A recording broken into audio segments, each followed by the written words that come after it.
If you're a returning subscriber to the channel, welcome back, and if you're new here, my name's Lindsay and I make fly fishing and fly tying videos in order to educate and inspire you to get out and give fly fishing a go.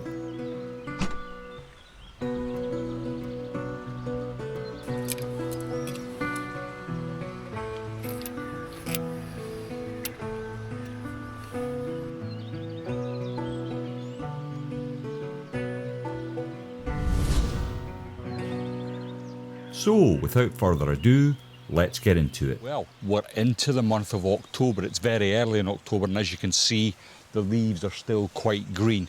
Now, we've had an absolutely horrific summer from a fishing point of view. Small still waters all over the south of England have really suffered. They've suffered from weed and they've suffered from water temperatures. So I'm here on the Albury estate. We have a number of lakes on the estate. The one I'm at today is Vale End, and it's the only lake that's fishing, hence there's so many anglers around the fishery. Now, there is a few fish starting to come out. It's not quite recovered from that heat yet. So they are still stocking this lake, but some of the other lakes, they've lost quite a few fish due to the high temperatures in the water. So we're into October. All the still water fisheries will start to be coming back alive again. Fishing will start to pick up. The cooler it gets, the better the fishing will get. So what I'd like to do in today's video is go through some tactics for catching these small stillwater trout as we start to get into the cooler months and the fish become more active. So I've set up with a nymphs. It's a 9-foot rod for a 7. It's a Jensen rod. It's quite a crisp action, and I've coupled that with a midge tip at the moment. I have brought 2 other lines with me. I've brought a DI3 in case I want to get out and do some pooling, and I've also brought a floating line. Now, when we talk about small water tactics, we're talking about, it's not a particularly complex puzzle. It's quite a small piece of water. The fish are definitely in there because we can see them swimming around. It's quite clear at Vale End, and you can see trout cruising round, and there's large numbers of them. Now, tempting them is a different matter. Because there's only the one lake on the estate fishing at the moment, it does see a lot of angling pressure, and it is quite difficult to entice the fish. So what I always do in these sort of circumstances is one of 2 things. I either go very, very small, or I go really, really big. So the very, very small would be things like size 18 hare's ears, beaded just to get them to sink down through the surface, or unweighted so that they drift slowly through the water column down to where the trout are cruising looking for food. The other thing I do is I put on really big stuff like pink snakes. Not many people fish pink snakes. It's something the trout might not have seen, and they certainly won't have seen it at the speed I'm pulling it through the water. And very often you might not get a lot of hookups, but you do get a lot of sport. This morning when I was trying it, I had 3 or 4 fish following the snake, and they'll come and slash at the fly, but it's very difficult to hook them up, but great fun. Sometimes when I've caught my limit, I just cut the hook off and fish for the follows or the takes. It's such great fun to see the fish shoot up after the fly and then slash at it as it's coming through the surface.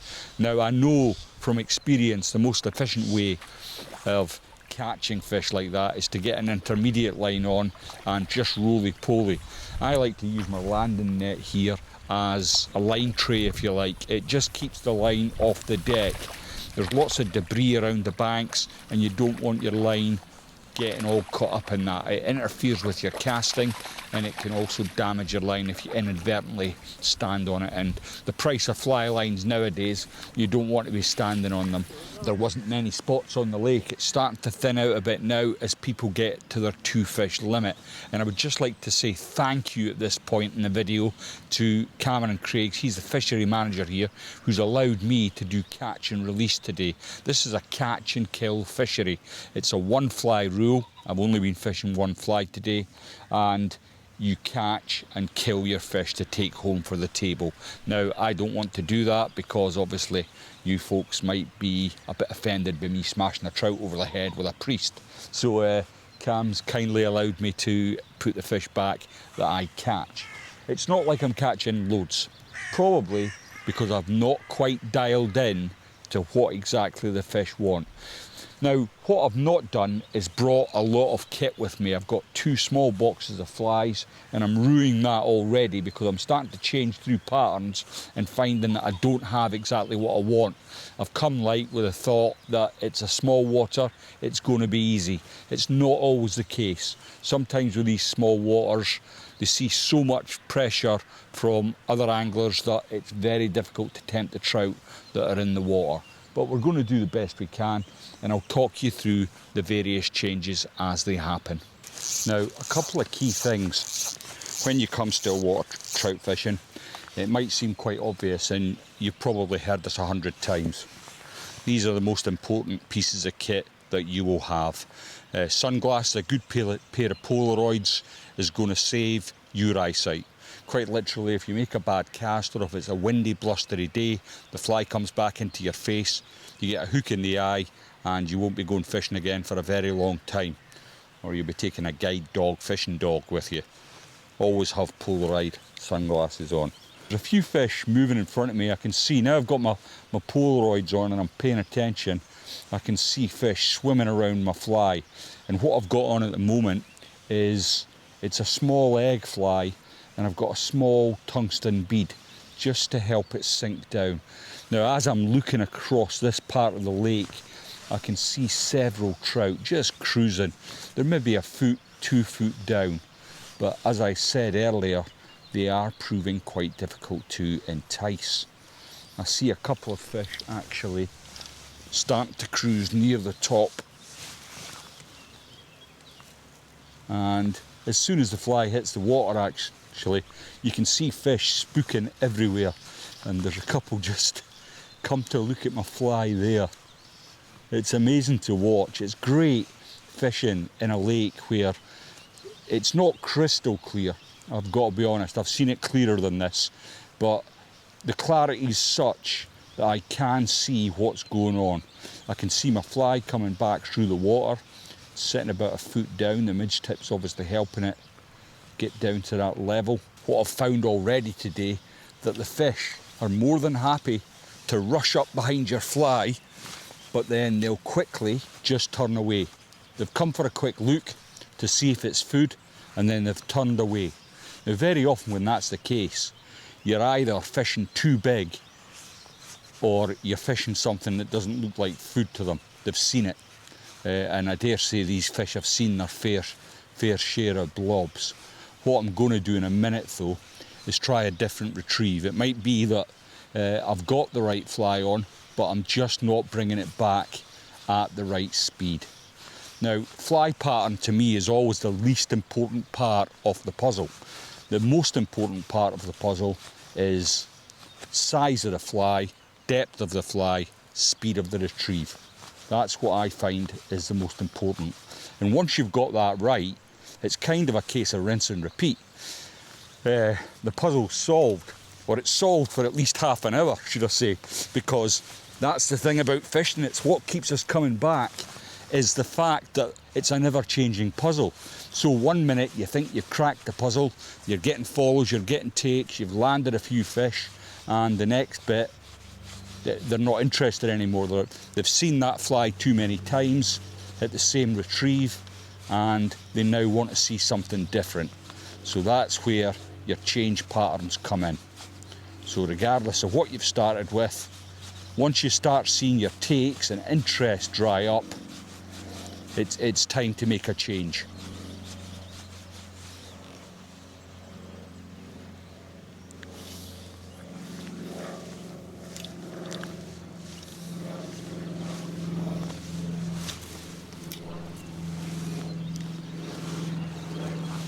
There's not a breath of wind today actually, which is very pleasant. It's a lot warmer than I thought it was going to be today. But I've got all my kit in this jacket, hence I'm still wearing it, but I am quite warm.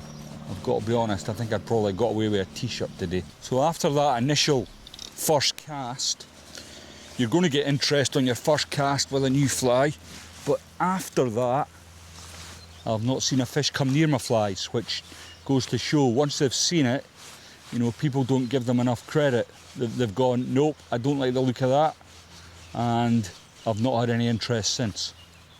Oh, he says, just seen a fish come and sniff it there. Oh, it's still coming. I'll just speed up a bit.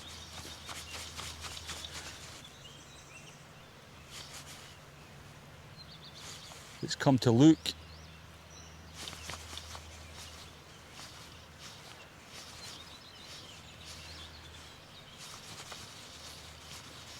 Ah, that fish had a right good look at that there.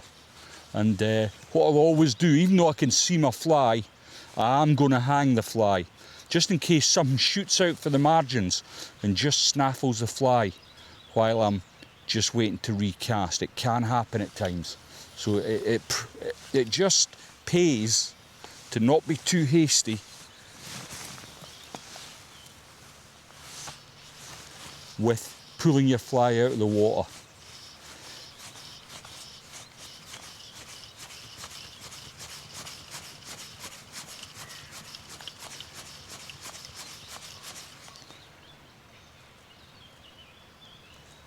Yeah, these are proving really difficult to tempt.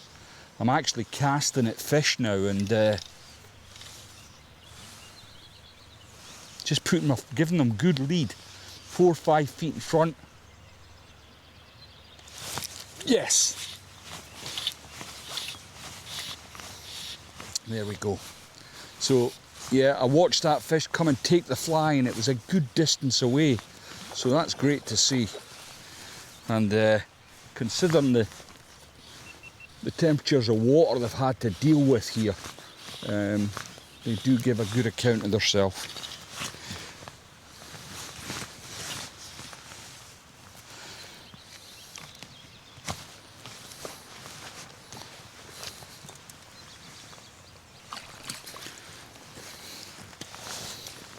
It's an absolutely stunning time of year to be fishing. The autumn is just the best time. So very soon, maybe even another 2 or 3 weeks, all the leaves here will become golden. They'll start to shed. There'll be quite a lot of leaves in the water and that can be a bit of an issue, but the sight of this place in the peak of autumn is just unbelievable. It's stunning.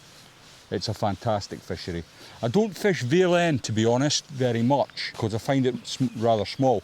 I can almost cast across this lake, which kind of think doesn't give the fish much of a chance.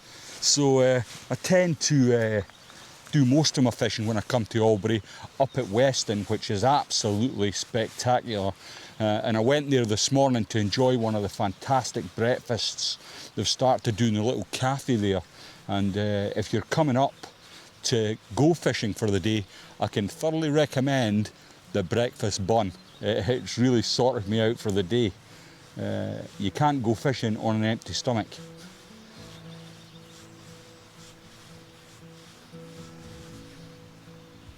Sadly, Cam was telling me that they've lost quite a lot of fish.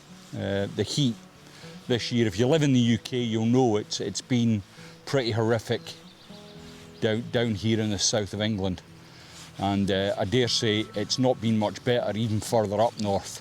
All the fishing suffered. That's just how it is when it gets hot. It makes fishing really difficult.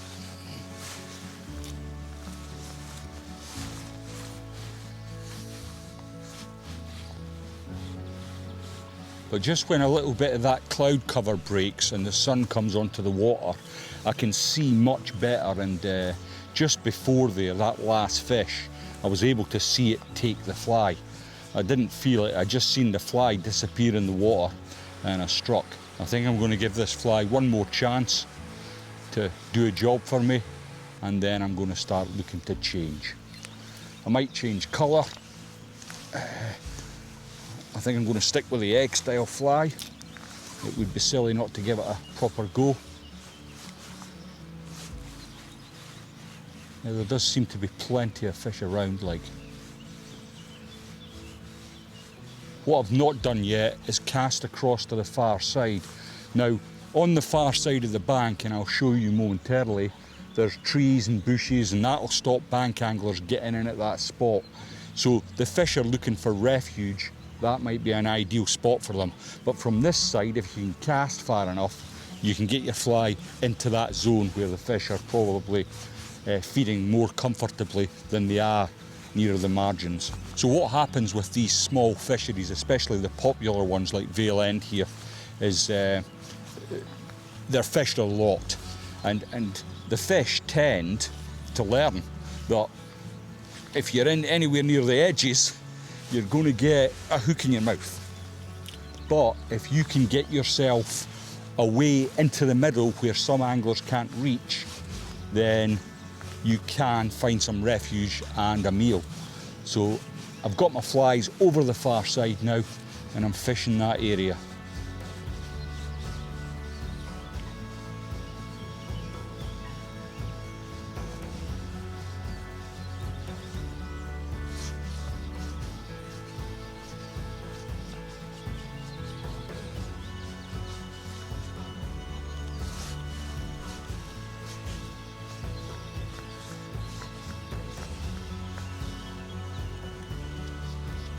What did I say? One more cast.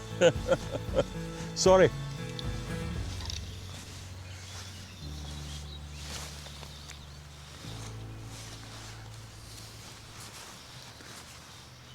I certainly get the impression from the fish's reactions today that they have been fished for a lot. These fish have seen a lot of flies, and it makes them quite skittish.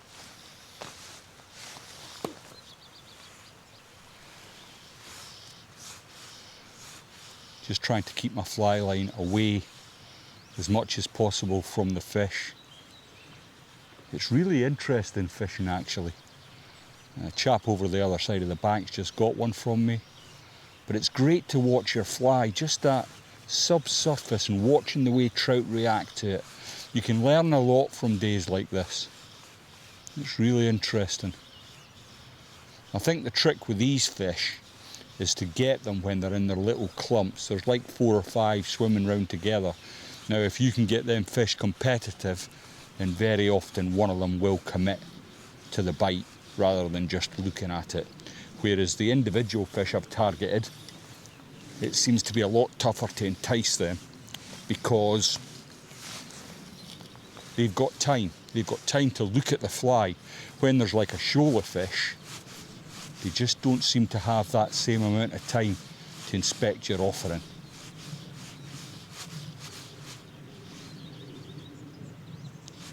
Just had another one there. So there's a little shoal of fish just on the opposite bank, and it's good for me because I can get across them, but on the other bank anglers would have a hard time because there isn't much distance to backcast. I dare say you'd be roll casting from that other bank, and a roll cast would be quite difficult to push out to that kind of distance. So I'm going to try one more time with this, and then we'll put on a big snake and have some fun.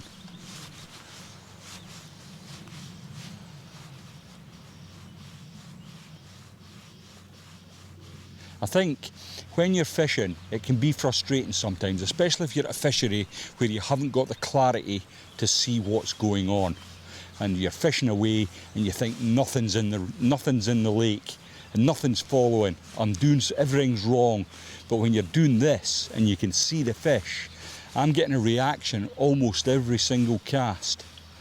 Not every single cast, but almost. You can see fish coming to look. Some will follow lazily, others will just turn away. So it definitely is a real day of learning for me anyway, just to see that every single time you put your flies out there, you are going to get some interest, whether it's fish looking, whether it's an offer, you're going to get some action. So it keeps my faith that I can see fish. There's 3 or 4 of them swimming around my fly and just not taking it. I can still see the fly because it's a light coloured one. I'm just waiting for not being able to see the fly so that I can strike, because if you can't see the fly, it means it's in the trout's mouth.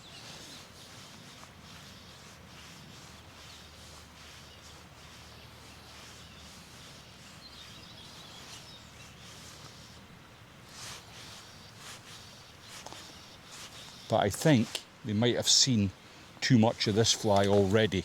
So I've maybe had, I don't know, half a dozen casts.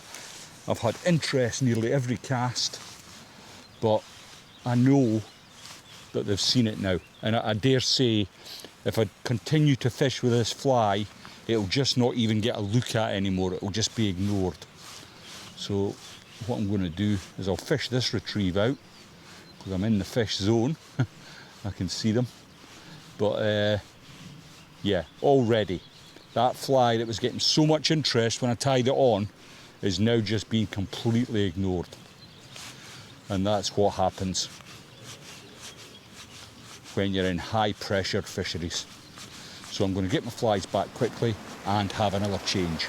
I don't do a whole lot of stillwater fishing, if I'm honest. Well, small stillwaters like this. I tend to find myself on places like Rutland and Gratham, which I really love. But the small fisheries I tend to miss out on them.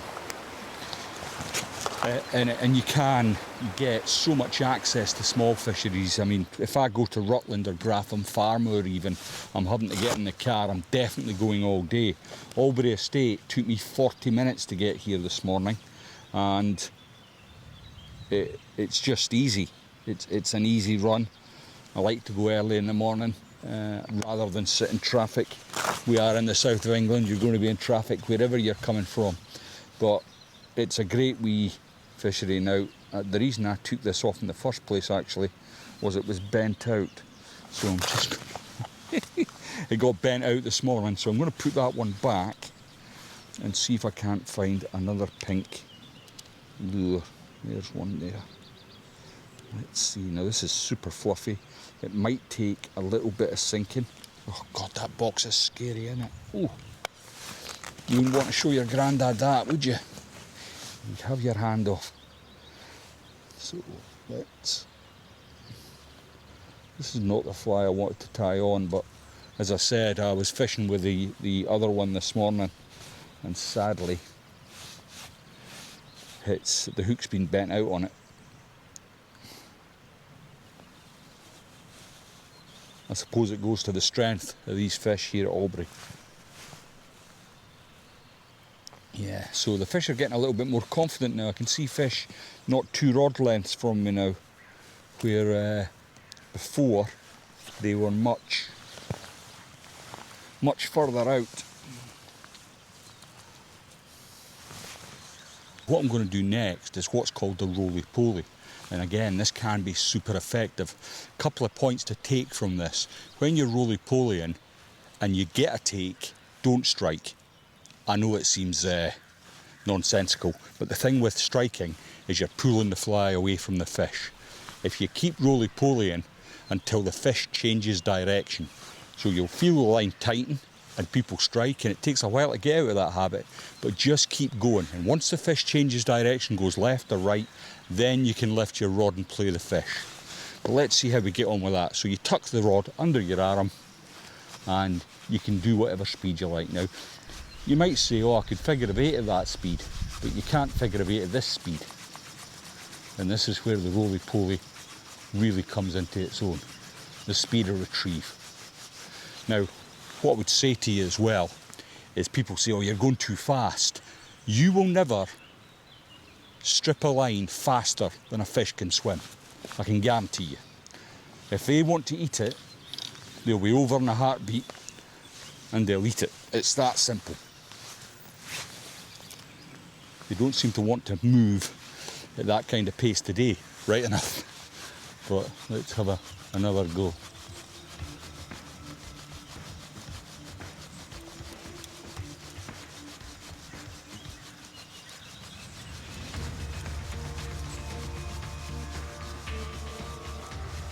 They don't seem that keen on the pink actually, since that initial foray, that first couple of chucks.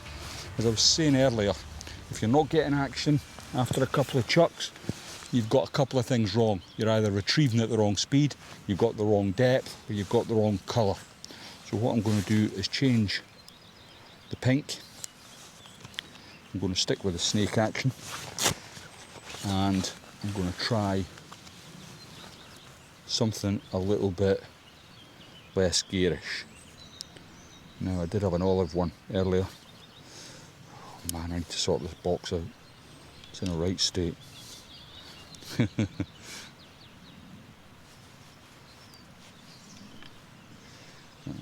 that the one? There we go. So this is a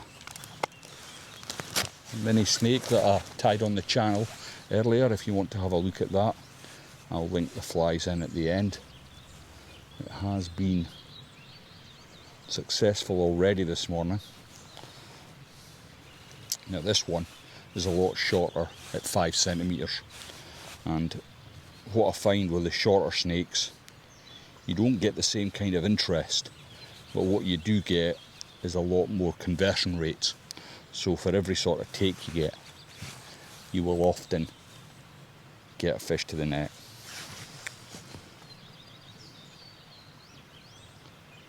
Now what I'm finding is every now and again the sun will be completely covered by the cloud, which makes it really difficult to see what's going on. When you get that little bit of light on the water, you can see the fish and the follows much more easily. And when I was fishing with lighter coloured flies, I was able to spot my fly at a good distance, whereas now I'm nearly finished a retrieve and I've still not got sight. Oh, there he is there.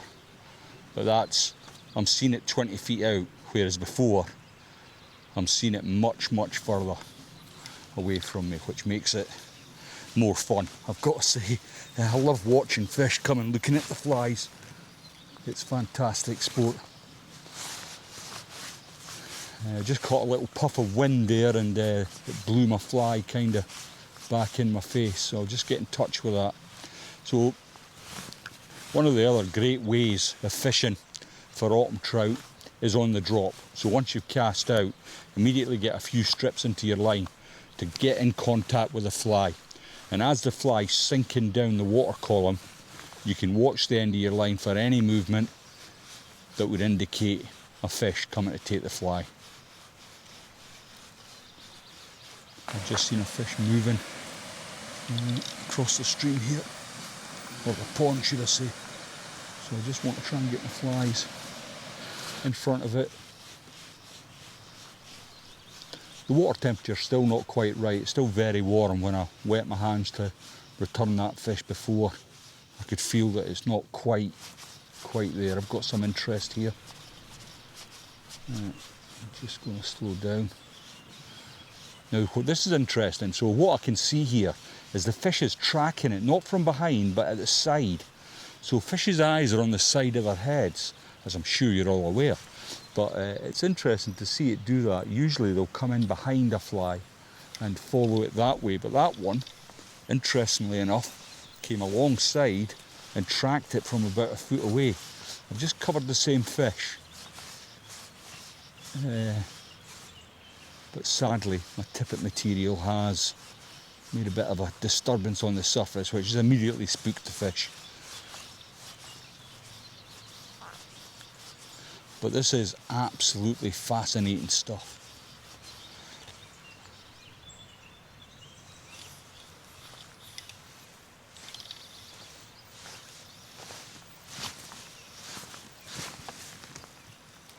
So we'll give it one more chuck with something a little lighter. And then after which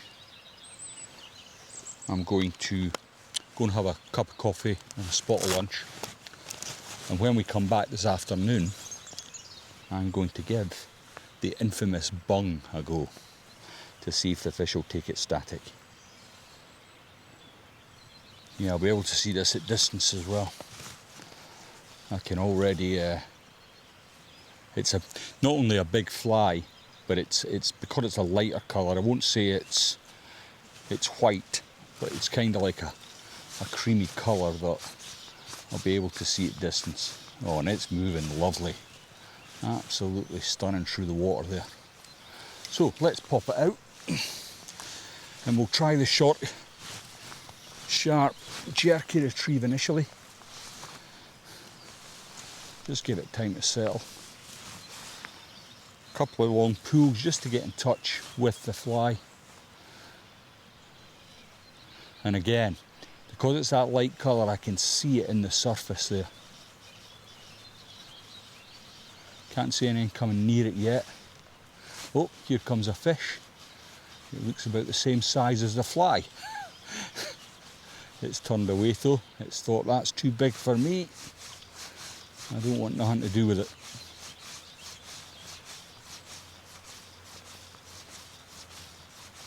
I can see a shadow coming up behind, but oh, fish have just swam past there. Just up, there's one looking. Oh, he's banged it. Got him. Oh! Bugger. He had that, I didn't, or maybe wasn't firm enough with it. Let's try and get my flies back out there. Oh, that was annoying. That was annoying. Again, I got into that area where there was 4 or 5 fish in competition for food, and they wanted, you know, one of them did eventually take it. That was just very bad.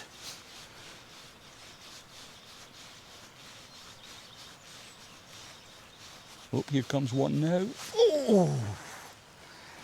Come on, Lindsay. Oh, he's still there. He's still there. Let's see if I can't. Oh, oh, oh, oh. Yes!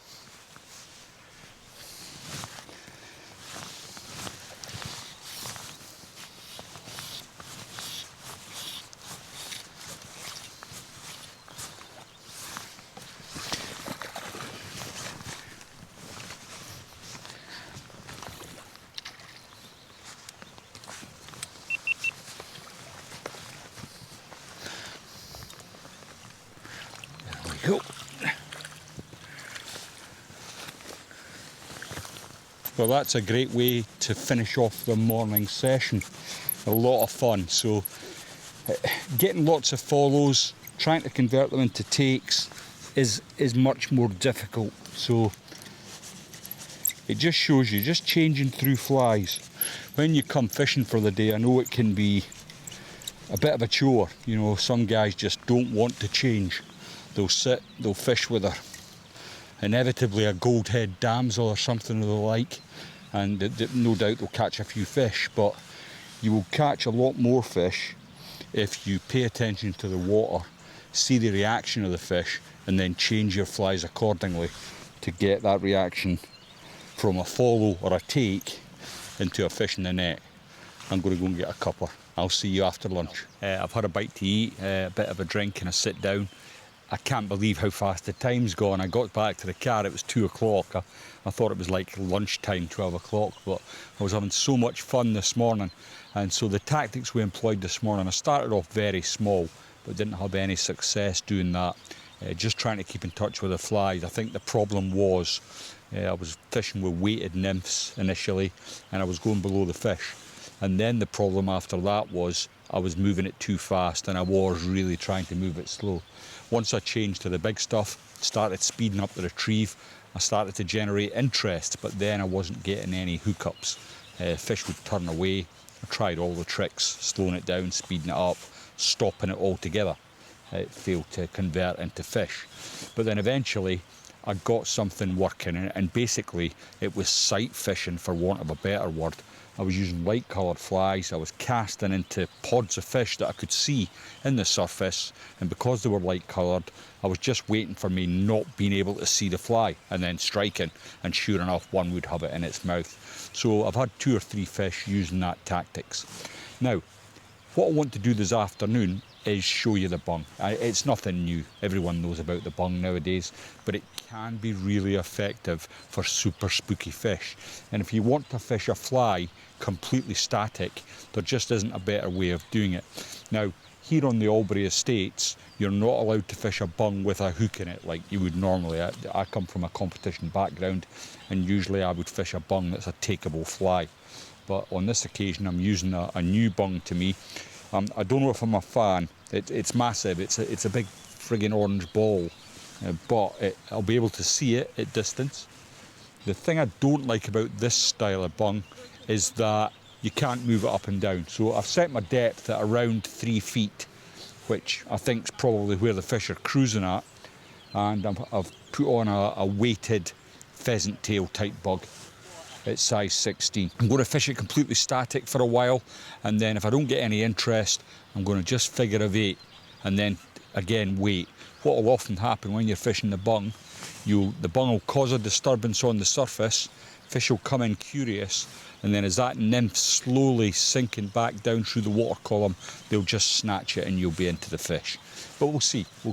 It's there's a few fish coming off the lake. Anglers are catching quite well all round really, and I think the fishing in the coming weeks is only going to get better.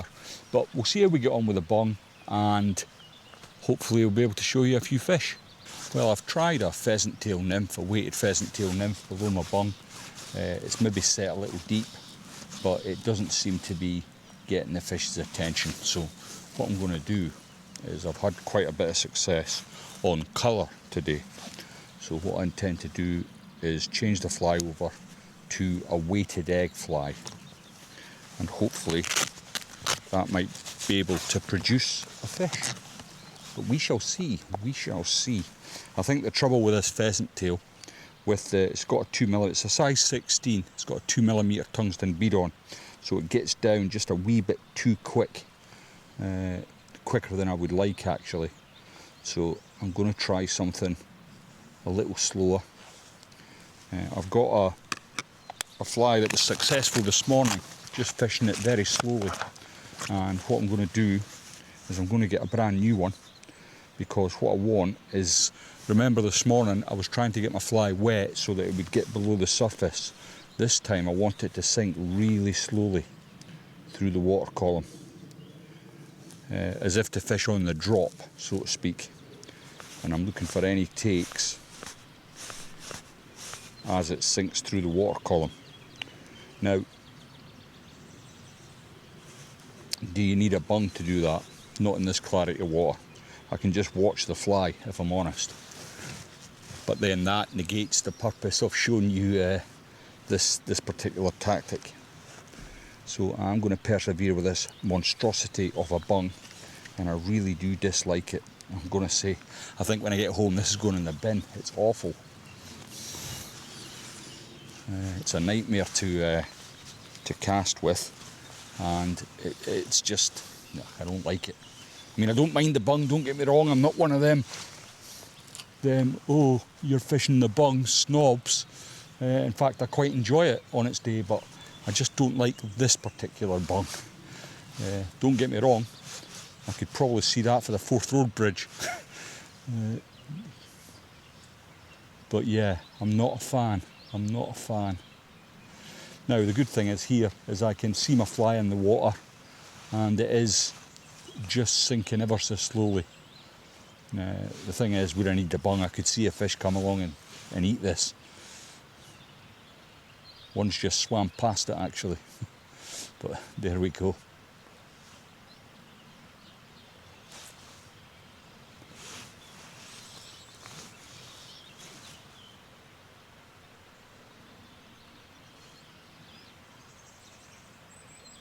Yeah, I can see the bung and I can see the fly directly below it. It's sinking ever so slowly, which is what I was after. But I just think I'd probably be better straight lining this, if I'm honest. I'm going to give it another couple of casts though. I would like to get one on this method just to show you it is a viable autumn method. But I'm not enjoying it, I've got to say. I think it's a wee bit, yeah. Right, I've got good contact with my flies now. I'm just going to slowly figure eight it. Now, I'm hardly putting any movement into the line. I just want to keep in touch. So a fish has just swum directly underneath the bung. It's the clarity of water's absolutely fantastic. Here comes a fish to investigate, and it's immediately shied away. It's strange. Yeah, I've no need of this bung today. I can see the fly in the water, and I can see when fish are coming up, approaching it, so it's kind of pointless, which is a shame. I'd like to have shown you My competition bung's a lot better than this as well, to be fair. It casts nicer and it doesn't look so stupid. I feel like I'm fishing for a great white with this thing. No, that's got to come off. Oh, a fish has just come up and had a go at my huge bung. I don't think it could get it in its mouth, to be honest.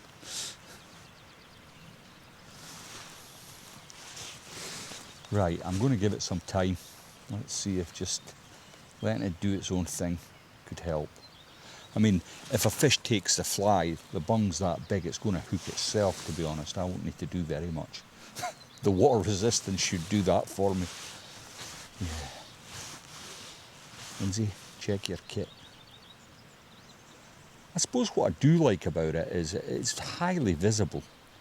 I mean, I could see that at a good distance. If you were fishing at distance, you would be able to see that. But, oh God, it looks awful. Well, very sadly, I've had to kill that last fish. I don't like to kill fish that I'm not going to eat. I'm not a big fan of trout, so I don't eat it. It does sad me that I've had to kill one. But sometimes I just couldn't revive it. There was no way it was recovering, so I had to knock it on the head. My dog's going to eat well tonight. But I'm only going to have another couple of chucks. I've had some great sport here at Vale End on the Albury Estates, and it's reminded me that I have this on my doorstep. It takes me about 40 minutes to get here, so I don't know why I don't come more often. I think it's the lure of the big reservoirs. It is a different kind of challenge, of course. When you're in a river, you've got not so much a 3D puzzle as a moving puzzle. It can be great fun.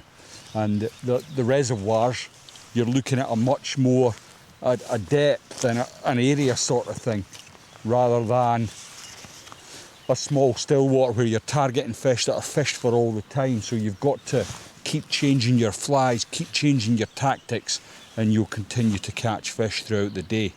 That's the secret to small waters, is constantly change. Now, I was giving flies 4 or 5 chucks. I could see that I was covering fish. I could see I was getting interest. If I wasn't getting action, I simply changed the fly until I did get action. And eventually, you end up having a really good day, which I've had. It's been fantastic fun. Before I go, guys, I'd just like to say, if you're enjoying the videos or you're getting any value or tips from it, please don't forget to leave them a like. It really does make a difference to the YouTube algorithm, which helps grow the channel. Thanks very much for your support, and I'll see you all in the next one.